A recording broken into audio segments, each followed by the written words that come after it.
तो भी ठीक है, और अगर इसको 2 साल के लिए छोड़ देते हैं तो ये 400-500 कुछ भी प्राइस दे सकता है। ओके, मारुति और हुंडई। मारुति अपनी जो बढ़त है वो बरकरार रखते हुए हरे निशान में कामकाज करते हुए, हुंडई मोटर्स लिस्टिंग के बाद जो एक धक्का सा लगा था और उसके बाद एक मोमेंटम, उस मोमेंटम को बिल्कुल जारी रखते हुए सितंबर 22 की तारीख बहुत करीब आ रही है जब जीएसटी स्लैब्स में बदलाव होगा। दोनों ही स्टॉक्स पे आपका क्या भी? देखिए, हुंडई में आईपीओ बेस ब्रेकआउट आया था, जिसको भी पढ़ना है हुंडई का आईपीओ बेस ब्रेकआउट पढ़ लीजिए, बेहतरीन आईपीओ बेस ब्रेकआउट का एग्जांपल होगा। कभी मैंने किताब लिखी तो उसमें ये जरूर जाएगा।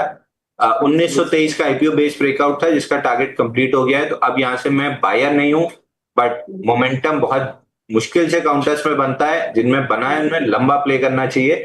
2600 रुपए का क्लोजिंग बेसिस स्टॉप लॉस लगा के जब तक मोमेंटम है तब तक इसको प्ले करते रहिए। हो सकता है 3000 भी मिल जाए, हो सकता है मोमेंटम में 3200 भी मिल जाए, तो टारगेट मत लगाइए, 2600 का क्लोजिंग बेसिस स्टॉप लॉस लगाइए और शांति से स्टॉक को छोड़ दीजिए।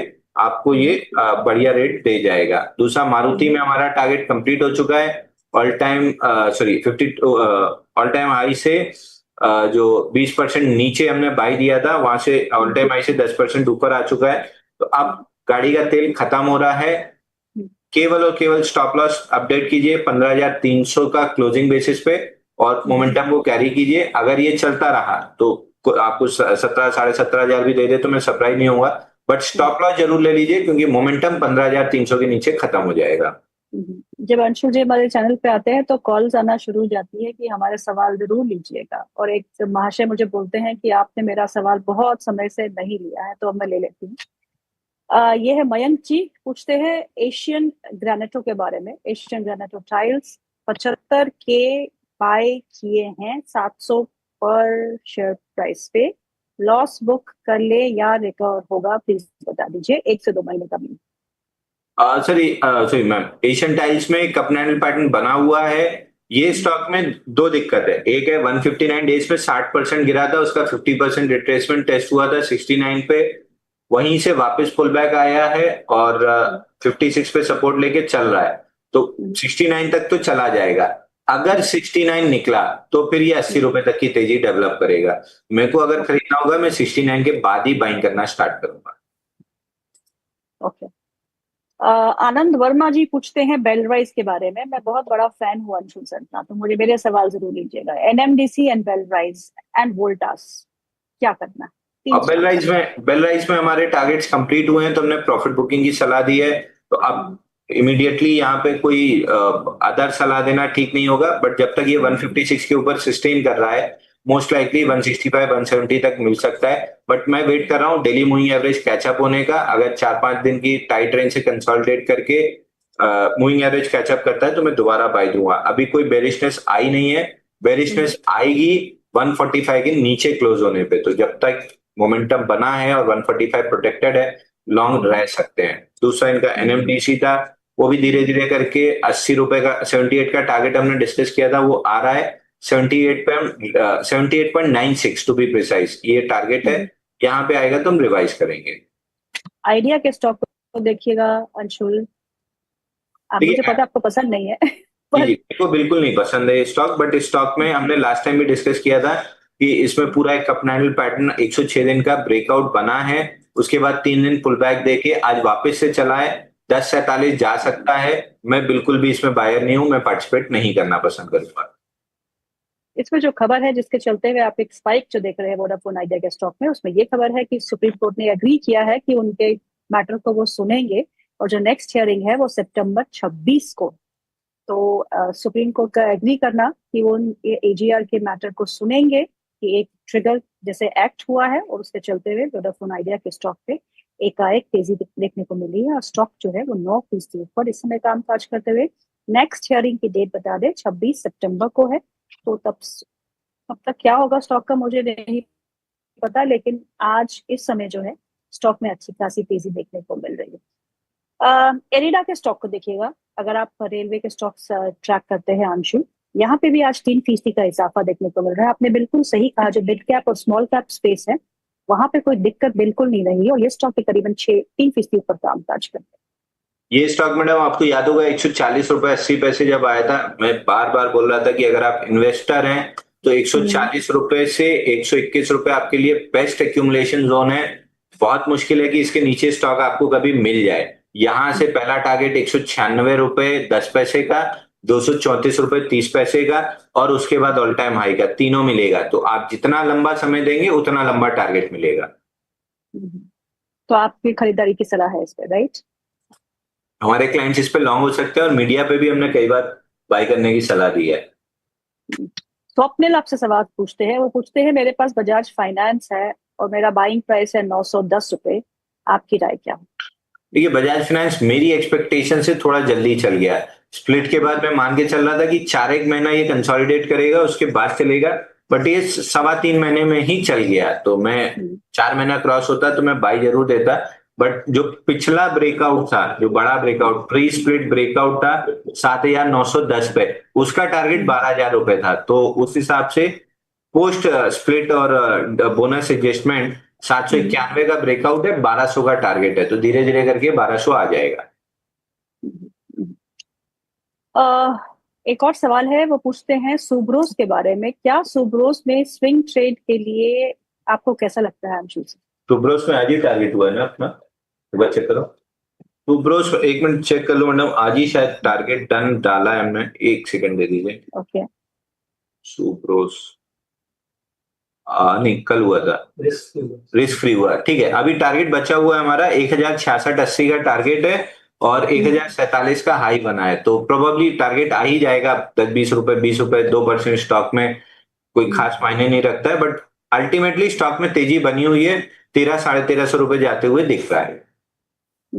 अंशुल, जो कैपिटल मार्केट से जुड़ी हुई कंपनियां हैं, जैसे आप एक्सचेंजेस की बात करो, बॉम्बे स्टॉक एक्सचेंज, फिर आप डिपॉजिटरीज की बात करो, एनएसडीएल, सीडीएसएल, फिर आप ब्रोकरेजेस की बात करो, मोतीलाल ओसवाल, एंजल वन, इसमें कुछ दम लगता है?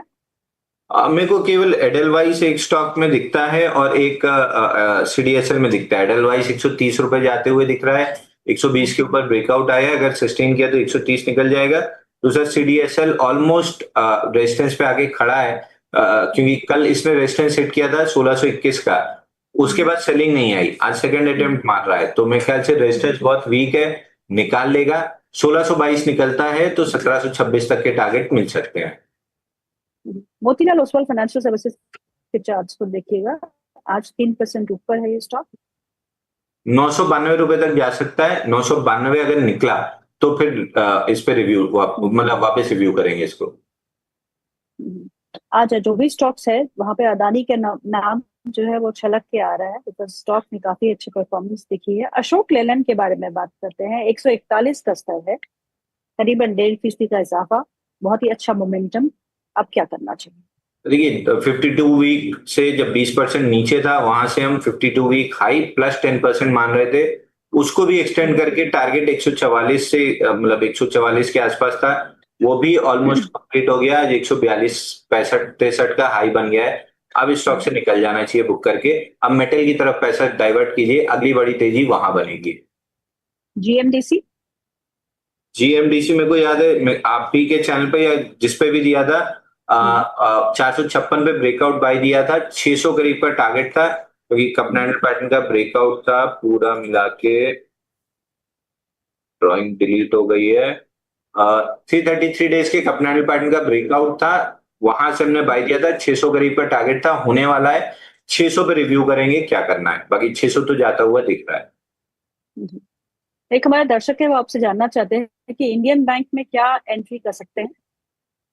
देखिए, बैंकों में ना ज्यादा वो मत कीजिए, बैंक कौन सा चलेगा कौन सा नहीं चलेगा। दैट बीइंग सेड, मेरे फैमिली पोर्टफोलियो में कैनरा बैंक है ऑल टाइम हाई के लिए, और जिस रेट पे खरीदा था वहीं पे आप लोग को भी बताया था, एक all time high plus 10-12% extension दिख रहा है। बट इस समय इंडिविजुअल बैंकिंग पिक की जगह पीएसयू बैंक का ईटीएफ ले लीजिए या बैंक निफ्टी का ईटीएफ ले लीजिए, आप ज्यादा पैसा कमा लेंगे। इंडिविजुअल ऐसा कोई भी स्टैंड आउट करने वाला चार्ट मेरे को नहीं दिख रहा है कि नहीं ये सब में अलग है और ये सबसे बेहतरीन चलेगा, ऐसा कोई चार्ट नहीं है। सबके चार्ट वही मतलब गिरे पड़े हुए चार्ट है, सब थोड़े थोड़े चल के इंडेक्स को चला देंगे, तो आउट परफॉर्मिंग कोई चार्ट नहीं है अगेंस्ट द इंडेक्स, तो बेटर है कि इंडेक्स का ईटीएफ ही ले लीजिए।